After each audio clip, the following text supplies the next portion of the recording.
Қайырлы күн 7-ші сынып оқушылары. Мен Балқаш қаласы Бауыржан Момышұлы атындағы жалпы білім беретін мектебінің тарих пәнінің мұғалімі Скакова Ләззат Амангелдиевна. Менің бүгін сіздермен талқылайтын тақырыбым Кенесары Қасымұлы бастаған ұлт азаттық қозғалысы.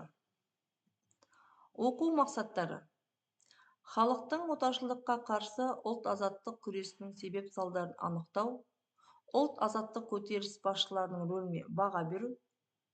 Сабақ мақсаты: көтерілістің себептерін, мақсаты мен қозғаушы күштерін анықтау. Сабағымызды бастамас бұрын ең алдымен тірек сөздермен таныс болыңыздар. Хорунжий, казак әскеріндегі офицерлік шен. Шпицрутен, жазалау үшін қолданылатын ұзын иілгіш таяқ немесе шыбық. Қазақтардың патша үкіметінің отаршылдық саясатына қарсы ұзаққа созылған көтерілістердің бірі 1837-1847 жылдары Кенесары Қасымұлы бастаған ұлт азаттық көтеріліс болды. Кенесары Қасымұлы Абылай ханның немересі, қаһарман батыр, қолбасшы, дипломат, мемлекет қайраткері. Оның бойында ұйымдастырушылық және әскери көшбасшылық таланты да зор еді. Замандастарының сипаттауына қарағанда, Кенесары аз сөйлеп, көп тыңдайтын, өзін байсалды, ашық жүзді, нар тұлғалы болған. Көтерілістің басты мақсаты қазақтардың патша үкіметі тартып алған атамекен қонысын қайтарып алу, округтерді тарату, отаршыл енгізген алым салықтарды жою. Кейбір деректерде Кенесарының көмекке Қытайдан әскер сұрағаны айтылады. Кенесары төлеңгіттерден 1000 адамдық жеке қарауыл жасақтаған. Көтерілістің негізгі қозғаушы күші қазақ халқы еді. Оған старшындар мен би батырлар, тіпті сұлтандар да қатысты. Көтерілісшілердің қалың қолына 300-дің атақты басшылары жетекшілік етті. Сондай-ақ арасында орыс, башқұрт, өзбек, қарақалпақ, түркімен, тіпті поляктар және басқа ұлт өкілдері де болды. 1837 жылы Кенесары сұлтанның басшылығымен қазақтардың Ресей империясына қарсы ұлт азаттық көтерілісі басталды. Ол омбыға жазған хаттарында орыс бекіністерін жойып, одан әскерді шығаруды, қарақшылық пен мал ұрлығын тоқтату сияқты талаптар қойды. Кенесары жасақтарының белсенді әскери қимылы 1838 жылы жазында басталды. Ол Ақмола бекінісіне таяу ірі елді мекенді 6 күн бойы қоршауда ұстап өртеп жіберді. Осы шайқаста Басықара батыр мен 255 жауынгер ерлікпен қаза тапты. 1941 жылы қыркүйек айында 300-дің өкілдері бас қосқан жиында Кенесары Қасымұлы хан сайланады. Сөйтіп, қазақ хандығы қалпына келтірілді. Ұлт азаттық күресті табысты жүргізу үшін Кенесары бір орталықтан басқарылатын мемлекет құруға кірісті. Оны ханның өзі басқарды.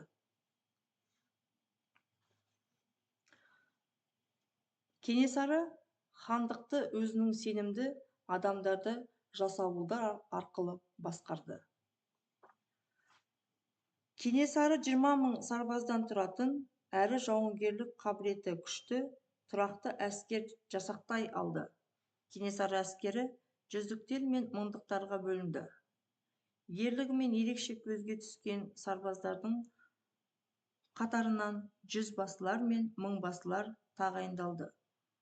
Кенесары Құралайды көзге ататын мергендерден іріктеп, мергенбасы басқаратын ерекше жасақ құрды. Орыс әскерінің үлгісі бойынша хан өзінің әскерлеріне ерекше айырым белгілерін енгізді. Хан қатаң тәртіп орната білді. Сарбаздарынан шайқас тактикасы мен әскери өнердің амал тәсілдерін талап етті. Кенесары негізгі әскери күштері 1844 жыл тамызда Екатерина станциясына шабуыл жасады. Бекіністің маңындағы елді мекенді өртеп жіберді. 40 адамды тұтқынға алды. Қыруар малды айдап әкетті. 1847 жыл сәуірде 10 мыңдай жасағымен қырғыз жеріне баса көктеп кірді. Қырғыздармен шайқас Ыстықкөл мен Шу өзенінің жоғарғы ағысы аралығындағы Кекілік Сеңгір тауының қойнауында өтті. Қазақтардың Кенесары хан бастаған ұлт азаттық көтеріліс осылай жеңіліс тапты.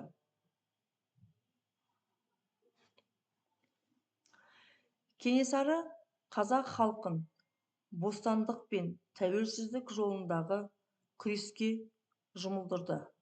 Кенесары көтерілісі табысқа жетпесе де, оның ұлы істері халық есінде мәңгі сақталады.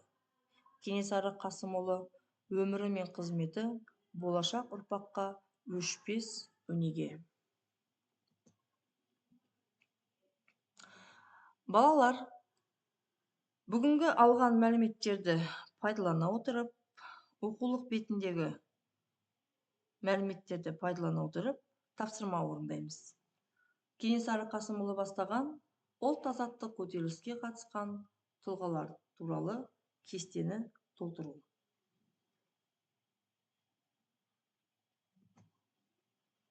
Балалар, енді осы кестені салыстырып көрейік. Жақтастары: Ағыбай батыр, Наурызбай батыр, Жоламан Тіленішұлы, Бұқарбай батыр, Иман батыр. Қарсыластары кімдер болды? Патша үкіметі, генералдар, патша шенеуніктері, Қоқан хандығы, кіріптар елдер мен рулар болды. Сабағымызды қорытындылай келе, хронологиялық тапсырманы орындаймыз. Кенесары Қасымұлы бастаған көтеріліс 1837-1847 жылдар аралығында өтті. Осы аралықта болған оқиғаларды, яғни осы тор көздерге жазып шығасыздар. Үй тапсырмасы: Кенесары тәуелсіздік үшін күрескен соңғы хан деген пікірге сен қалай қарайсың? Өз көзқарасыңды 4-5 сөйлемнен дәлелдеп жаз. Назарларыңызға рахмет, сау болыңыздар.